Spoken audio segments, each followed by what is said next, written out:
everyone, how you doing? Hope you're keeping well. Quick and easy video for you today. Sorry, I've not been sleeping very well and I've been having all sorts of horrible headaches. I thumped my head on Thursday and I'm not sure if I'm slightly concussed. I need to go and see a doctor. Anyway, no, don't worry about me. I think I'm fine. I think it's just tension, headaches, migraines with all the stuff going on. But let's not think about that. Let's think about the woods. Because Games Day is coming up, end of June, and I know a lot of people are coming. A lot of people are coming for the first time, which is really exciting. It's good to see that growing as an event. And some people have asked me how you go about building a warband for the woods. And it's not a stupid question. It's absolutely not a stupid question, because how you build a warband for the woods is here, way back here towards the back of the book, as you can see. And the reason that I did that was that I wanted this book to be quite immersive. I wanted you to immerse yourself in the world. So this is all world building stuff with some creature stats in among it, but mostly it's all world building stuff until you get to a sort of midpoint about here, and here is where the game rules start, and then the next sort of 2/3 of the book is game rules and equipment lists and things, and then the final and some modelling articles, and then the final bit of the book is how you play in role play and skirmish and battle mode. And skirmish mode here, this is the sort of basic, not basic, this is the most common way of playing the woods. It's my preferred way of playing the woods. It's the way that I think it plays best. So this is where you find the rules for building your warband, and the particular sort of skirmish rules. And to build your warband, you then go back to the stats on these pages. But the stats on these pages, if I pick up the My Area page for just as an example, these pages are not themselves totally clear without reference to the others, because you've got a standard profile at the top here, then you've got a box on characters, then you've got a box on warbands and a box on troops, and some you've got a box for army lists as well. And so the way that this works is that your standard profile at the top here, this is your standard gaming profile for a generic model of that type, right? So if you've got a regular Mieri appearing in the game, this is the stat line that they will have, but this is not necessarily the stat line that your models in a warband will have.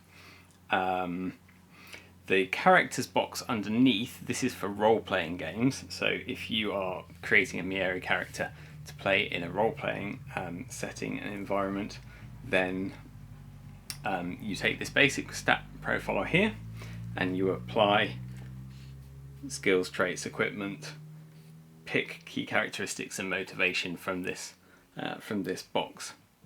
If you're creating a warband, you start from where it says warbands here, and the first thing that you do is take your leader's profile, and some warbands will have a specific leader profile, and some will have just the standard profile for leader, and then there's a bunch of options, and you can spend up to 10 points on picking options from this list. If you pick a stat increase, you can only pick the same stat increase once. So for example, this Mieri, the mage, the leader, has the option to give him +1 wisdom or +2 wisdom. You couldn't pick both of those, but +1 wisdom is a bit cheaper than +2 wisdom.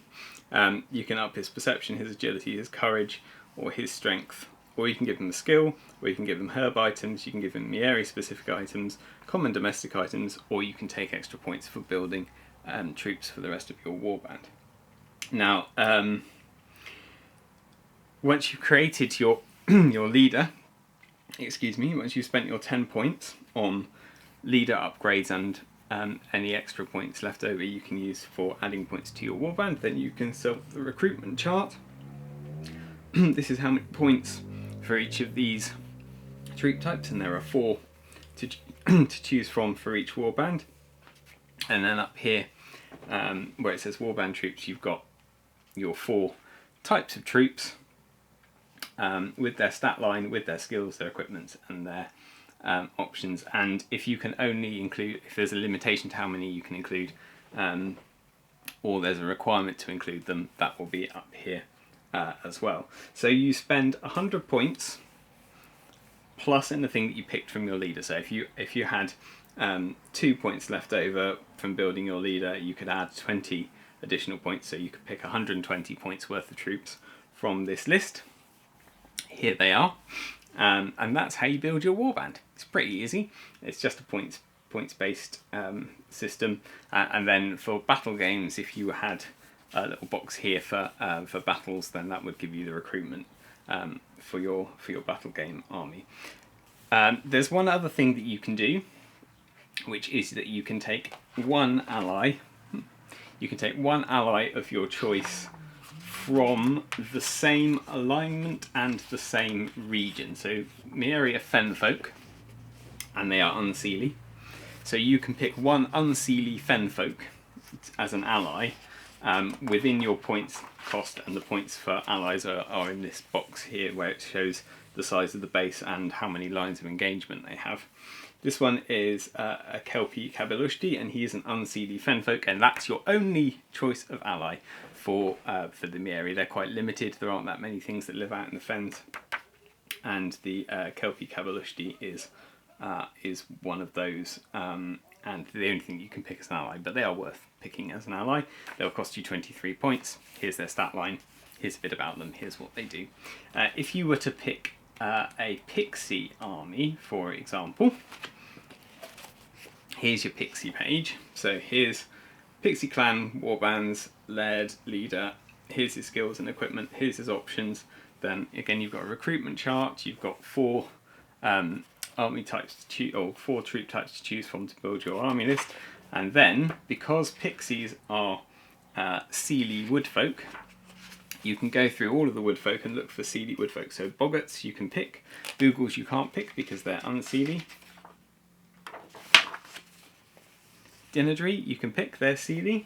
Fodden you can pick, they're seelie. Gilly V you can pick, they're seelie. Piskies you can pick, they're seelie. So there are lots of options. Not Wolver or Yaltogs. So there are lots of options for woodfolk for adding to your pixie list, should you want to. So there you go, that's how you create a warband. There are 2 other types of warband you can create. There are that are called court warbands. There's the seelie court warband and the unseelie court warband. If you choose an unseelie warband, then you're only looking at alignment. You can pick anything that's unseelie, but you can only pick from... Oh, so first of all, you pick a leader. So let's see, if we're picking an unseelie leader, let's go with a goblin leader. So you've got your goblin war chief leader, there you go, and you pick his 10 points as usual. And then because you want him to be part of an unseelie court, you can then pick any unseelie troops from anywhere else in the warband, in the book. But for the leader's warband, you can pick the regular warband troops. For all others, you can only pick the standard profiles up the top. Okay, so you haven't got access to all of the flexibility of a specific warband, but you can do the same with a seelie court as well. You can pick any seelie troops.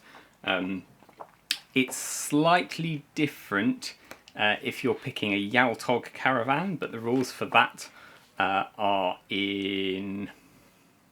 Which book are they in? They're in Mythic Cycles, right? I'll double check that, but I'm pretty sure they're in Mythic Cycles. Yeah, the rules for that are a bit different, but that's how you pick a regular warband for the woods. I hope it's been of use. Looking forward to seeing you at the end of the month. Take care.